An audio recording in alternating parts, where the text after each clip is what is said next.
Well, I'm intrigued with Danny in particular. I'm intrigued to see what he runs. He's a big guy, man. I think he's Yeah. going to measure well. He's going to. I don't know what his strategy is. I haven't talked to Danny in his lead up for the combine. Is he going to try to get lighter to run faster? He plays big. Does he want to be closer to that weight that he played at? I don't know. But I just how he runs. He's got so much good tape. I think at the end of the day, tape's gonna win the day for Danny. Like I think Danny's got a great chance. I expect he's gonna be a day 2 pick somewhere. I think Billy's gonna look really good. I think he's gonna run fast. He did a nice job at the Senior Bowl, especially. I think where he'll do well is in the drills. If Ethan ever wanted to, and I don't know if he does, and I'll be intrigued to see kind of what they say about him, but like if he could add some weight, I've always kind of thought he could be value at having that versatility of condensing down inside and playing some 3 technique. I agree. Okay, it's Combine Week. It's my favorite week of the year. So, well, I shouldn't say that. It's one of my. It's one of my favorite. Yeah, I'm not just like Richard to see them run around in their short underwear, shorts. Yeah, that's it. But here's what I love about what's happening now. Well, the Combine maybe is getting minimized with guys throwing or even the measurements. It's really become rumor week. And you got so many intriguing stories right now in the NFL. So before we talk about Danny and Billy and before we talk about the college side, even I want to get your take on Ollie Gordon, who I think it's a big week for him. I mean, what do you make of the Matt Stafford rumors? And do you think we'll get anything solid coming out of the Combine? Because we've already heard today that Atlanta's saying they're comfortable keeping Kirk Cousins as their backup, which doesn't make a lot of sense to me. Every coach does a press conference. Every GM does. But what do you make of the Matt Stafford rumors? And you think we'll hear more coming out of the Combine?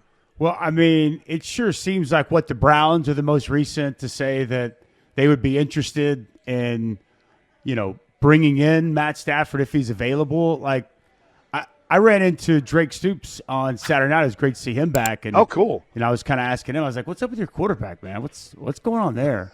And he's like, well, I don't know. He said they've already let go of Cooper Kupp, which then we started talking about Cooper Kupp. But it sure seems like there's something very real. Have the Rams officially said anything on that front, or is that just all rumor? Nope.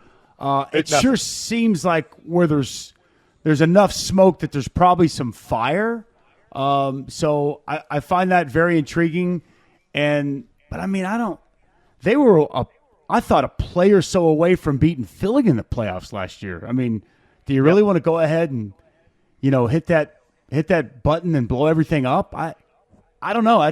That'll be interesting to see what McVay and company decide to do. They drafted really well, so they've got a really good roster in place. Obviously, trades, they make things much more intriguing. Cleveland being up that high, I would surely they wouldn't give up a pick that high to get in an age Matthew Stafford. I wouldn't think, but sure seems like they're going to shop him. Can they get the right return that they're looking for? It's so tough to gauge. I feel like we usually get breadcrumbs at the Combine as these GMs, they take the podium and they're just going to give a little bit, and definitely a lot of fodder for us to be able to, kind of dive into and dissect and try to figure out exactly what's what. But I would imagine as we get closer and closer to the draft, not just with Stafford, I think there'll be several players. Speaking of the Browns, I mean, is there going to be anything that happens with Myles Garrett? I was just seeing where there was a couple of other players that are demanding trades. So I think that all that kind of stuff is fun to talk about. But is Matthew Stafford on the move? Possibly. I'd say if the price is right for the Rams. Dusty Dvoracek in the house with us. What are you looking to see from the Oklahoma contingent on this Combine week? Well, I'm intrigued with Danny in particular. I'm intrigued to see what he runs. He's a big guy, man. I think he's going to measure well. He's going to. I don't know what his strategy is. I haven't talked to Danny in his lead up for the Combine. Is he going to try to get lighter to run faster? He plays big. Does he want to be closer to that weight that he played at? I don't know. But I just. How he runs. He's got so much good tape. I think at the end of the day, tape's gonna win the day for Danny. Like I think Danny's got a great chance. I expect he's going to be a day 2 pick somewhere. Can he go run a really impressive 40 and get that stock up to a higher day 2 pick? Like, I just don't know if he can do anything. If he goes and just runs a 4.4 or something, if he goes crazy Teddy Lehman style, maybe he could sneak in to that first round, but I would doubt it. But I think that just what he's able to do, I think Billy's going to look really good. I think he's going to run fast. He did a nice job at the Senior Bowl, especially. I think where he'll do well is in the drills. Me too. He's got such good ball skills, and he's really, you got to give Brandon Hall a ton of credit. I think Billy came in as a great athlete and a guy that had the ball in his hands, and I think that he's developed into a really quality safety. And I think that from a skills and drill standpoint, on top of I think he's going to test well, I think that he comes away from this and people are kind of buzzing about Billy. He's a smaller safety, so I think that it's important that he does go have a good combine. He's got so much good tape and just natural instinct to the football. Clearly last year's 6 picks indicate that, and I think it's the tape shows if you get the ball in his hands, the type of things that can happen. So I think those guys, kind of jump off the page, and obviously intrigued to see what they do. You mentioned Ollie Gordon a second ago, Plank. I was surprised how big he was at the Senior Bowl. Yeah. I want to say that they said at the Senior Bowl he was like 233. I knew. I've done enough Oklahoma State games. I just don't remember Ollie Gordon being that big. So I was a little surprised at just how big he was down there in Mobile. So I'll be intrigued to see, kind of what he weighs, what his measurables are. He obviously plays big and runs with such physicality, but I was a little surprised when I saw some of his, height weight numbers from down in Mobile. Did we mention Ethan Downs? Did we talk about Ethan at all? No, we did not mention Ethan Downs. Again, just what is he? Got to showcase the athleticism, right? He does, and what I'll be, he's a high motor guy. Right? Like, and I'll just, his size, measurables, I would imagine he's going to come in at 6'3" and change. Is he going to be a full 6'4"? That'll be intriguing. I don't know how long his arms are. And his weight's kind of hovered around a little bit throughout his career. I've always thought, if Ethan ever wanted to, and I don't know if he does, and I'll be intrigued to see kind of what they say about him, but like if he could add some weight, I've always kind of thought he could be value at having that versatility of condensing down inside and playing some 3 technique, getting on an edge. But just because, a lot of times he's more of a power rusher. And you start to, especially against some of these offensive tackles, you really think about length and that elite initial quickness and that ability to really dip and bend the edge. And that's how you win and that's how you get home. And I think Ethan was an outstanding college player, and I think there's a lot to like and the potential for him to translate that to the next level. But I don't think any of those traits that you kind of look for in your true edges are kind of, that's not necessarily how you depict and describe Ethan. Ethan's great with his motor. He's got excellent, strength, point of attack. He can disengage. I think he's really stout against the run. But I don't know if I, wouldn't put him as one of those elite edge guys. So I'll just be kind of intrigued to just look at his size and what he's able to run. And I think it would not surprise me. Like, I think his tape is probably going to be more impressive than maybe some of his numbers, but I could be dead wrong. Like, I love what he's about. I love the fact that I've had a chance to get to know him since, really he's 18 coming out of Weatherford, and to watch him grow, mature, and just, I know what this place and what football means to him. And so I just love the way he attacks the game, and I know he's going to attack this combine in similar fashion. Like, I think when he sits down in those meetings and, like, he sits down and talks to a defensive line coach I mean, it's going to be like, that's football guy.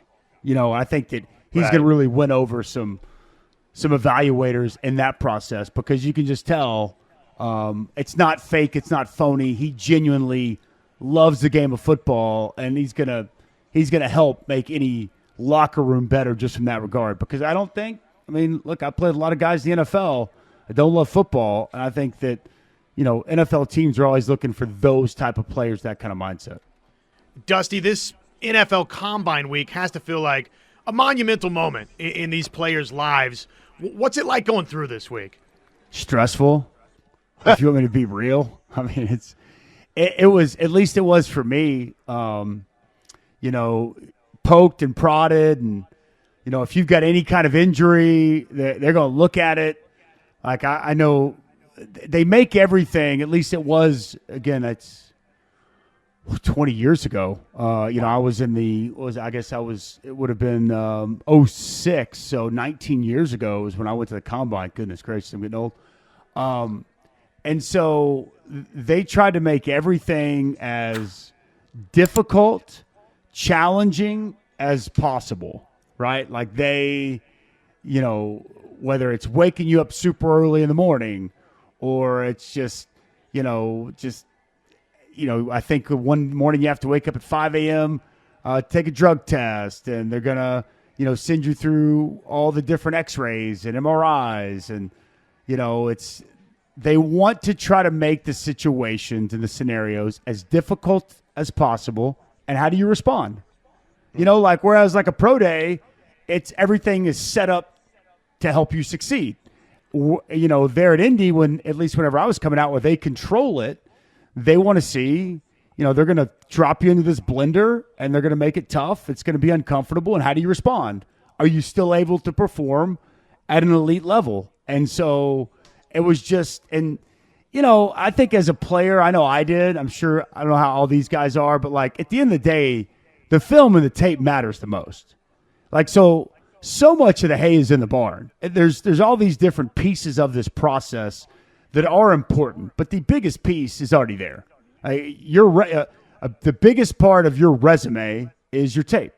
And so that's signed, sealed, delivered. But I know at least me, like when I ran, how many reps I did, what my Wonderlic was, how the interviews went. I place such a premium on that. You want to do your best, right? And you go and you train and you work so hard and you put all this into, as soon as the season's over, preparing and getting ready for the Senior Bowl, preparing and getting ready for this Combine. And, I just know that it was stressful. And the moment I stepped foot out of, getting on that bus ride, back to the airport, it was like, whew, it was just like this almost sense of relief that now that's over. So, but at the same time, I mean, it's cool. I mean, you're in there with all the other best athletes in college football, and, kind of get to know these guys through Senior Bowl and through this. But I mean, I'd love to hear what Ted has to say, but my biggest takeaway is stressful, man. It was absolutely stressful, and it's by design. They want it to be that way, and they want to see how you respond and how you're able to perform. We know one thing that the Big Ten and the SEC is aligned upon right now, right? There seems to be several things, but one thing for certain, and that is straight seeding, 1 through 12. Yep. I feel like whenever we start getting into, like we did last week, at least for me, it gets a little confusing because it's like, why not change it all now? Well, you can't, because 2026, you're going to have a new deal and nothing's really set. But are we going to get this seeding thing fixed? You think it's going to be 1 through 12 straight up this year? I don't. Me neither, because I don't think the Big 12 and the ACC is going to sign off on it. Well, why would the Group of Five sign off on it? Oh, good point. Great point. You've got to have unanimity. It's got to be a unanimous vote by all conference commissioners and the Notre Dame athletic director. And so while I agree that it would make a lot more sense for it to be the way the committee ranks them in that order, I just don't see what the benefit of the ACC, the Big 12, and especially the Group of Five. I mean, we all just assumed going into last year that the group of 5 was going to be in that 12 hole, right? I mean, that's kind of was the assumption everyone had. Like, Right. and it wound up, Boise State wound up being the 3. Now, they were ranked 9 overall, but they are the 3rd highest ranked conference champion. Therefore, they get that 3 seed. And how that works with the money is every round you go is additional dollars. So essentially, that was an extra $8 million that the Mountain West Conference was able to bring in and share amongst their member institutions. That's real money. Why would they want to, in what world would they want to give that up? Like I would imagine that they feel very strongly that this is going away starting in 2026. So why would we change this or take this away now? So I do not see a path that Sankey and Petiti can convince those other conference commissioners that that's in their best interest. I could even possibly see them,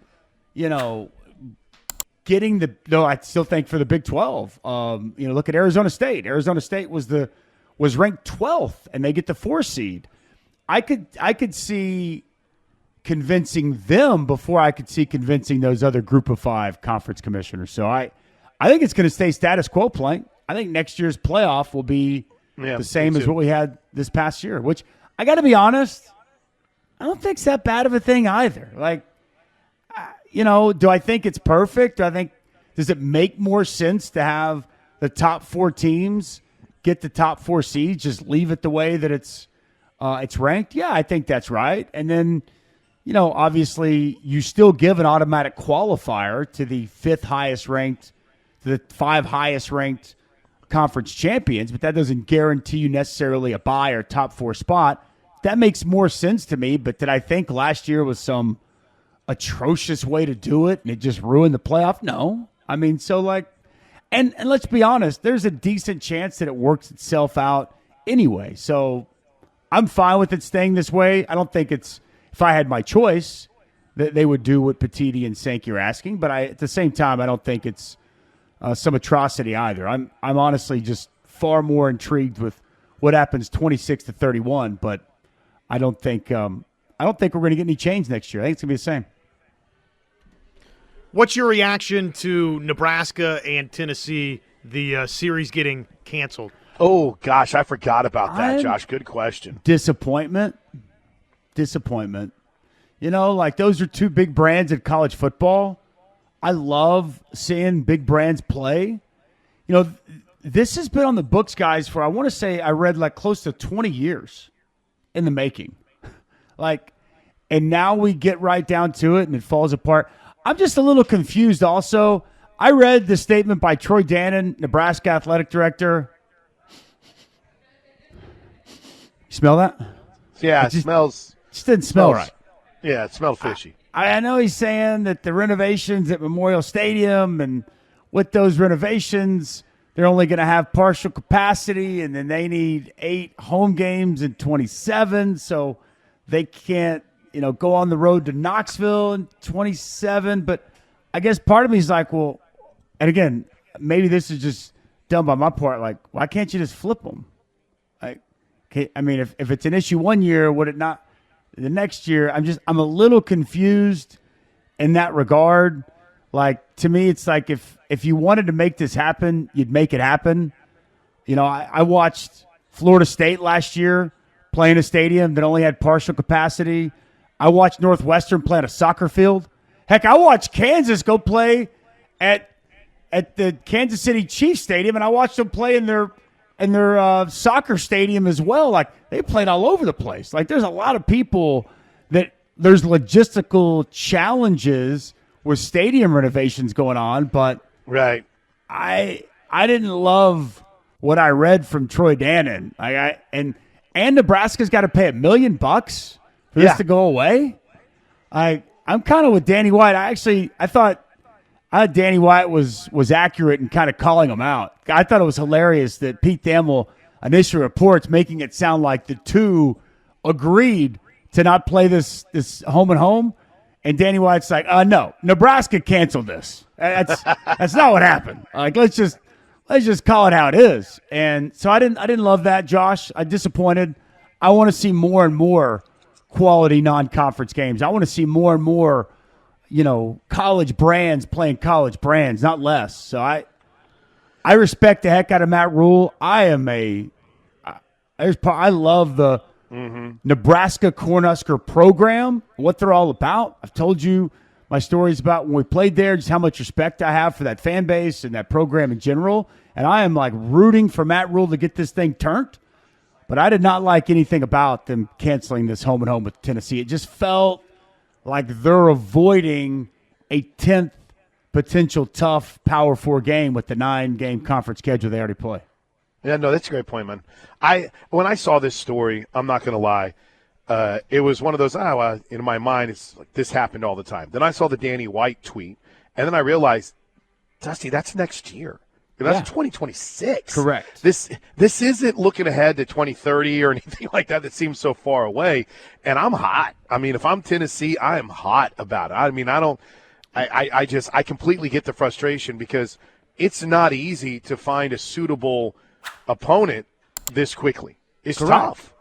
And think about that for your fans, too. Like, I mean, they're probably excited about going to watch a game in Lincoln or excited to welcome, that program into Knoxville. And now that's not going to happen. And to your point, as an athletic director, now you're scrambling to put together a schedule and make it, presentable to your fan base and to your program. And it creates a bit of a mess, but it's not happening. I don't know. I just wasn't really buying the excuse. It felt a little bit. Neither. It felt a Me neither. little bit weak. Hey, I want to follow up real quick with a text here off the text line at 405-651-3439. Sean writes, I'd say if you're the Big 12 or the ACC, you agree now, so you're included in 2026 because you might not be if you don't. Now, that's the bullying that some people are getting really frustrated about when they're like, they're ruining college football. But if you're Yormark, or I think it's still Jim Phillips out at the ACC, right? Yep. If you're those two guys, do you worry about, hey, if I say no to this or if I push against it, what it could mean long term, just from the seating perspective? I get what Sean's saying, and I think he's right. That's always in the back of your mind. But, I mean, we're not ready to go to the mattresses over 1 through 12 for 1 year like that, are we? No. And, again, this is the point, though, and I really like the text by Sean. This is the point. Like, and that's why I said I could see them convincing the Big 12 and the ACC. Like, again, I don't know how they formally vote. Right. I don't know if this is, if everybody's sitting at a table and, the ayes raise your hand, the nays, I don't know how this goes. But, like, I could easily see, like, because you still have to convince all the group of five. Like, so if you're Yormark in the Big 12 and if you're Jim Phillips, like, this isn't going to pass anyway, right? Like, right. That, like, why would the Sun Belt agree to that? Exactly. Now, what are the chances the Sun Belt have a team in anyway? Probably not very True. good, but maybe James Madison goes on some unbelievable run this next year. It's Troy, and they find themselves in a situation that Boise State did last year, right? You never know. Why would they agree to penalizing potentially their conference? They wouldn't. So if you're Phillips or Yormark, like, it would make sense what Sean's saying. Like, okay, we can do that. Build some credibility for 26 and 31. Some negotiating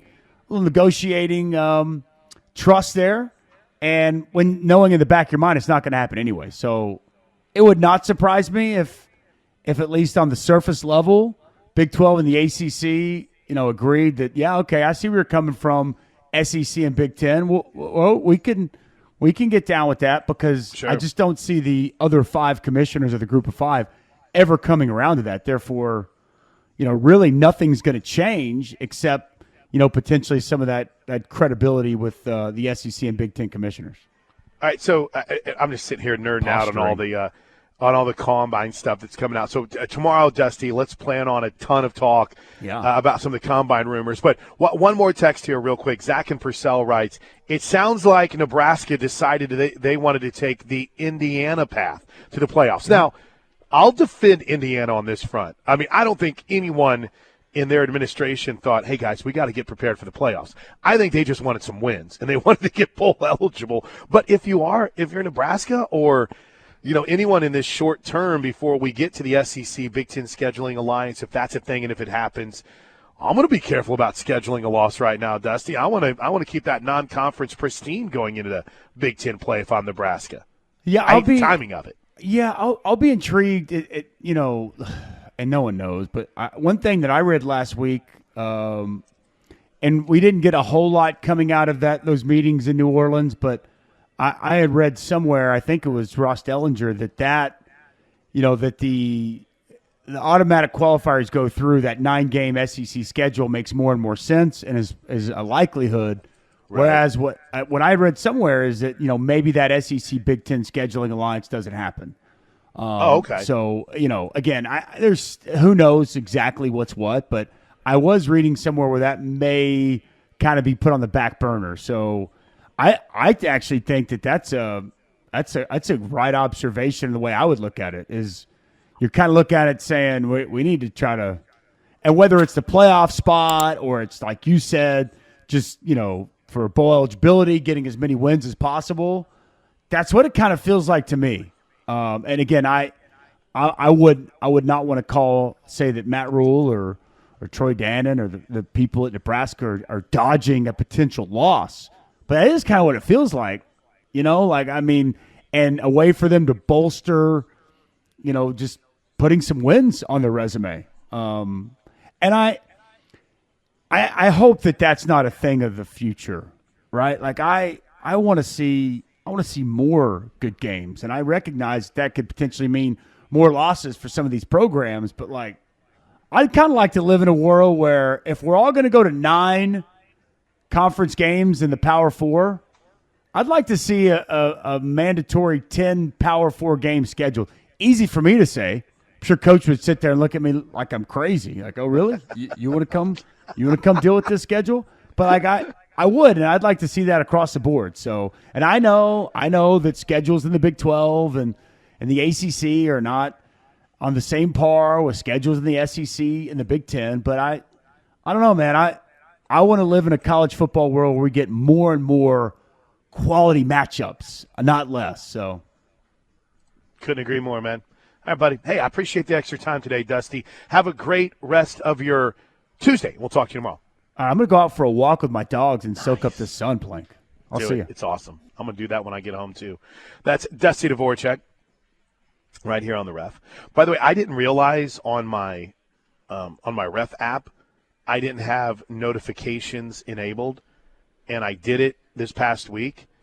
And you need to do it. If you don't have notifications enabled on your Ref app, you need to do it because you'll know right away whenever we have great guests like Dusty Dvoracek coming on with us right here on the Ref. And it's brought to you by Ylla, Gosney Attorneys at Law. If you have been in a car wreck, don't waste time. Call the law firm of Ylla Gosney at 405-800-8080. That's 405-800-8080. Or in Tulsa, 918-800-8080. Experience the difference. Get back to life. Get more for your settlement.